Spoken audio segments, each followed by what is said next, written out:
What's up everybody, Sunkissed here, and in today's video I'm going to be showing you a beginner heavy gunner build. This will be a full health human build, and it'll go over all the steps you need to get all the stuff you need for this build, including how to get the Excavator Power Armor, how to get a 50 cal machine gun slash the named legendary final word, and how to farm 50 cal ammo and fusion cores. Hopefully you enjoy the video. If you do, hit the like button to spread this video to a further audience. Also, hyping the video helps do the same thing. Subscribe for future content to stick around for builds, guides, tips, and tricks. And I'll catch you at the end of the video. As far as where to get the Excavator Power Armor, we're going to fast travel down over to the Garahan Mining Headquarters. You're going to want to come up here, and you can see the sign right there that the new Excavator Power Armor is there. So we're going to run down this path here, go into the door. You're going to run into some enemies in here. They can be a little tough sometimes. They can be different types. Sometimes it's super mutants, ghouls, or robots. I happen to have robots for mine. So you're going to run down to the left here. And if you don't have a power armor frame already, one can spawn right to shot, as well as they could spawn at either of these power armor crafting stations as well. So go over to the project manager's terminal, and we're going to click on the excavator module blueprints. And this will give us all the plans for the Excavator Power Armor. There is part of another quest where you can register your Power Armor and you unlock a Power Armor crafting station, so that's nice. You should have that in your Pip-Boy if you're in the area. But essentially what you can do is just drop your Power Armor frame next to the crafting station, and then you can go ahead and add all of the new excavator pieces to your armor. And I will leave a link down in the description on where to farm all of this material here, just for the sake of this video not being too long. So take a look down in the description if you need help getting any of those materials. Now that we have our Excavator Power Armor, we're going to want to get the modifications for this, and you can find those at the White Springs Mall. So from the fast travel point, we're going to run all the way down to the end of this hallway to the responders vendor, and the mods that we're going to purchase are calibrated shocks, because if we add both of those to the leg pieces, it's going to give us a total of plus 100 carry weight on top of the set bonus for the power armor, which gives you an extra 100. So this power armor is going to have you having an extra 200 carry weight, which is really convenient. Then we're going to grab emergency protocols, because that will increase our damage resistance if you drop too low. Medic pump is a good option, but I personally don't like running that as a newer character, because it runs through your fusion cores. Internal database is for the helmet, and that'll give you +2 intelligence, so you can level up faster. There's nothing really super worth grabbing for the arm pieces, unless you're running a melee build, but for the purpose of this video, you don't need to buy any arm modifications. So there's a couple of ways you can go about farming fusion cores. You can take over a couple of workshops that have fusion core producers to them, and I'll link a video in the description on how to do that. But what I personally like to do is just craft Gatling lasers, since the materials for those are a little bit less rare than the flux you need to craft fusion cores. When you craft Gatling lasers, you get a fusion core with each one. So I'll show you in just a moment where to get the plans for the Gatling laser, so you can learn them and then start crafting it. But first, I would like to say, definitely going to want to go ahead and equip Super Duper if you haven't unlocked it already. It's definitely worth it. You get a chance to double your crafting yield. So we'll go ahead and equip that card. Go over to our Tinker Workbench here. Actually, sorry, not the Tinker Workbench, actually, my bad. Also, just so we can confirm, I'm at a total of 11 fusion cores right now.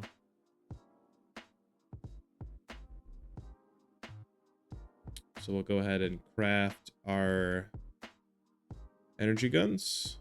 Sorry, probably heavy weapons, sorry.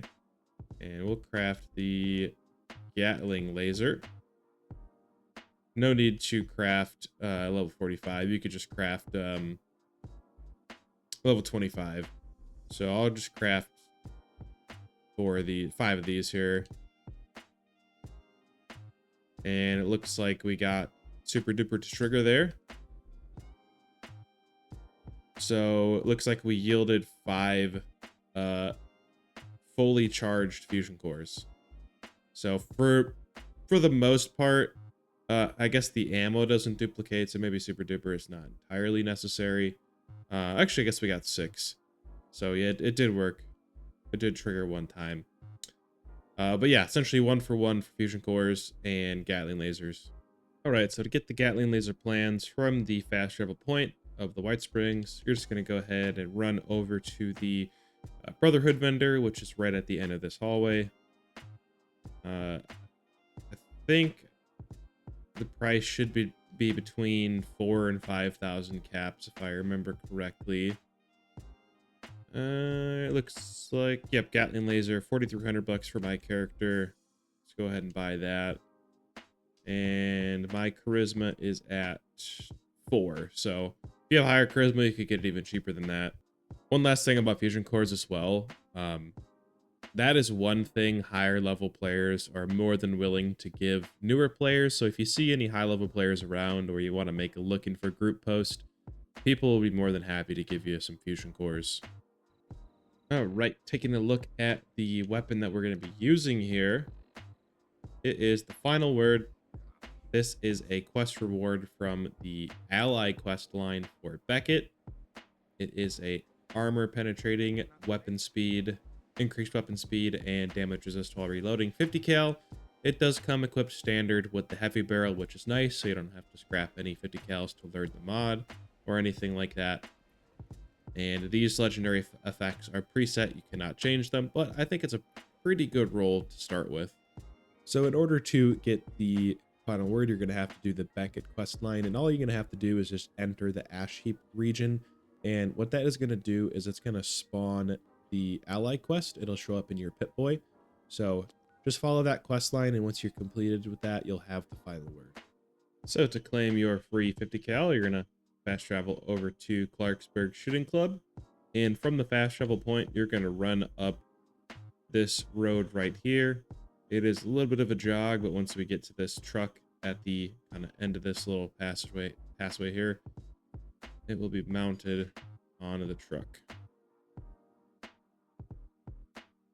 And looks like there it is right there. I believe it's a guaranteed spawn. If not, it's super likely to spawn there. Now, as far as getting ammo for your 50 cal goes, daily ops is a tried and true way. You almost always get more ammo out of the enemies you kill than yeah, see, I just got 27 for killing that one Morat. And they're not that hard to take down. So in a matter of, you know, like, if you spend 20 minutes in daily ops just really trying to tap fire and not use a lot of your a lot of your ammo to take stuff down, you can farm a bunch of ammo pretty quickly. And our armor, it is a random legendary rolled set of Excavator Power Armor. But I have random legendary effects. The most important parts are the actual modifications that I put on. I got emergency protocols on the torso, which gives you increased damage reduction when you're below 20% health. So whenever you drop below that, so it's good for bloodied or for full health. For the legs, I have calibrated shocks on both legs, so we get a total of an extra 100% carry weight on top of the set bonus of 100 carry weight. So this armor is actually providing plus 200 carry weight, which is just phenomenal. And then the helmet, I just have internal database, which gives us extra intelligence, so it will help us level up faster. And then the arms, I don't think I even have any mods. There's not really anything too worth having on the arms for this particular armor set. Now, if I did have my choice pick of legendary modifications for this build, I probably would go with Overeaters on the first star. Second star, I would definitely go with Powered to give us extra AP regeneration up to a total of 25% if you have all 5 pieces with Powered. And for the third star, I probably would go with either Through Hikers to give us reduced food, drink, and chem weight, or Arms Keeper for reduced weapon weight. Fourth star, I mean, this is pretty advanced. If you can get your hands on 4 stars in early game, good on you. But unlikely, but if you are, I guess, able to, I would either go with the full set of limit breaking or a full set of scanners to reduce AP, and the limit breaking is just going to let you crit way more often. Now, this part is not needed, especially if you're very new and have not completed the Enclave questline just yet. But if you have, here are the mutations that I'm running. Honestly, I run these on almost all of my builds. I won't go too far into them. Feel free to copy if you'd like. This build would do a little more damage if you were running Herbivore and then you ran Blight Soup to buff your crit damage, but I mostly wanted to go for maxing out carry weight, so I'm running Carnivore. So I can run Smoked Mirelurk Fillet and gain an additional 75 carry weight. And as you can see, my carry weight is 593 currently. So more than enough carry weight, which is really nice. Now actually diving into our perk cards here. Here is the special point allocation. Feel free to screenshot if you'd like. This is assuming you've gotten to, at least level 50. This build is mostly for people between level 50 and 150, to be honest. It's quite the range. I believe they changed it now where once you get to level 50, it unlocks all of the legendary slots. Pretty sure that's how it works. But I just have these legendary special cards selected and then taking one for the team. You don't need taking one for the team if there's, I guess a specific perk card you need the extra slot for. You could run another special card here, but taking one for the team is just all around a great card to run on all your builds. So this build, we're mostly specking into doing cripple damage, and mostly it's just nice because it'll neutralize the enemy. So it'll stop charging at you, and then you can do extra damage when it's crippled. So over in strength, we have strong back for carry weight, easy target to do extra damage to crippled targets, scattered shot to spread extra limb damage no matter where you shoot. So essentially, if you target the head, it'll start doing limb damage to all the limbs, which is good for Tormentor, which we'll go over in a moment here. Just 1 rank of Bandolier and 1 rank of Arms Keeper for weight management. Number Cruncher for just a flat damage boost based on our AP cost. Tormentor will give us 20% more damage per crippled limb that the target has, so you more or less can get up to 100% extra damage pretty quickly in combination, with having Scatter Shot and 1 gun army and luck, which gives us extra limb damage with heavy guns. But over in endurance, we have Life Giver, Through Hiker, Thirst Quencher, Vaccinated, and Starch Genes. Starch Genes is for me because I have mutations. If you don't have mutations yet, you don't need to run this. Vaccinated will give us increased disease resistance, and Thirst Quencher gives us extra AP while we're not diseased. So those 2 cards work together well in tandem. Through Hiker reduces our food, drink, and chem weight, and Life Giver just makes us tankier. Strange Numbers will buff our mutations if you have them. If you don't have mutations yet, you could run like Hard Bargain for extra or for better bartering deals, or Inspirational for extra XP. In Intelligence, I would say this is pretty set in stone. You'd want to run these cards. We have Power User so that we're not burning through our fusion cores. Batteries included so that our fusion cores weigh less. And Good Assault so our food's not expiring. Over in Agility, we have Action Boy for extra AP regen. Gunslinger, Gunsling Expert, Guerrilla Expert, Guerrilla Master. These are all what you'd call onslaught related perk cards. So these will help us build stacks of Furious, as well as help us do extra weak point damage. So, since we have Concentrated Fire, we're going to be aiming for the head as much as possible. Born Survivor is a good quality of life card. If you dip down below a certain threshold of your health, it will auto heal you. Gun Fu is nice for VATS, since this is a VATS build. It will target switch between enemies after you kill one. It'll switch to the other. As mentioned before, we have 1 gun army for luck, since this will give us extra limb damage and help us cripple enemies faster. Ricochet for extra tankiness because it reflects damage back to enemies.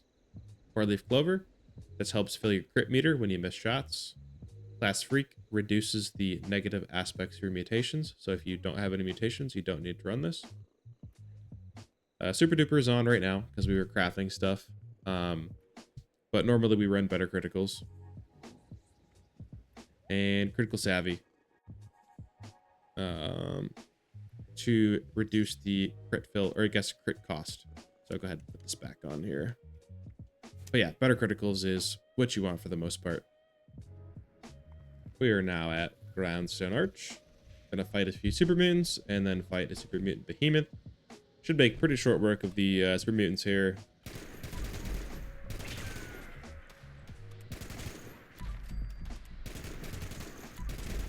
I'm gonna tap fire. Sometimes the critical meter fills up slower than it intended if you're in a laggy server, so I do recommend tap fire in this thing.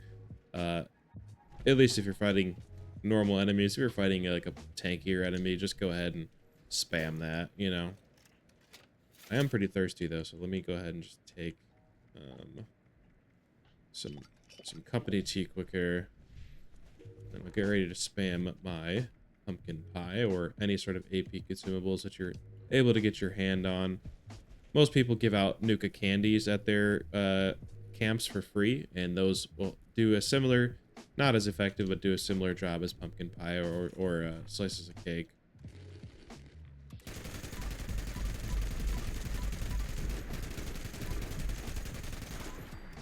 So pretty respectable job there. As you can see, like, it got crippled pretty quickly, so it was charging at us, and then it wasn't able to actually do any damage because by shooting him in the head, we crippled its legs because of the wonders of Scattershot. We've traveled over to Sunrise Field, and we're going to go ahead and test this against some of the Mirelurks here. Let's hope that they've spawned. Yep, they have. For the most part, these normal Mirelurks not going to take too many hits to take down here. Yeah, just as I suspected.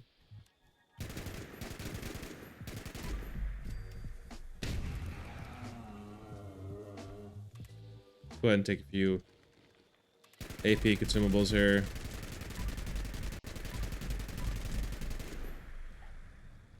Wait for our AP to regen.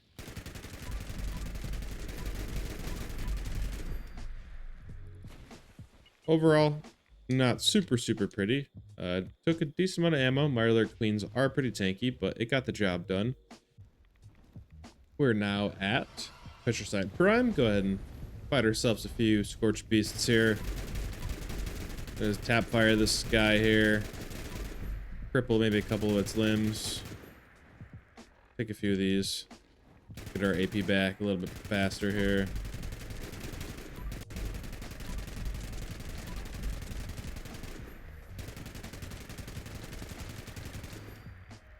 So not the fastest thing in the... Oh, I'm about to die. That's not good. Yep. Oh, I'm dead. But yeah, we're back. Looks like it died from when we did that. I was just going to collect my loot, and unfortunately my bag is now stuck down there. And I will not be able to collect it. Unfortunate. Thank you so much for making it to this point of the video. I really appreciate it. Hopefully you enjoyed the video, and if you did, hit the like and subscribe button to stick around for future content. Hype the video to boost this video to a further audience, and I'll catch you around in the next video. See ya.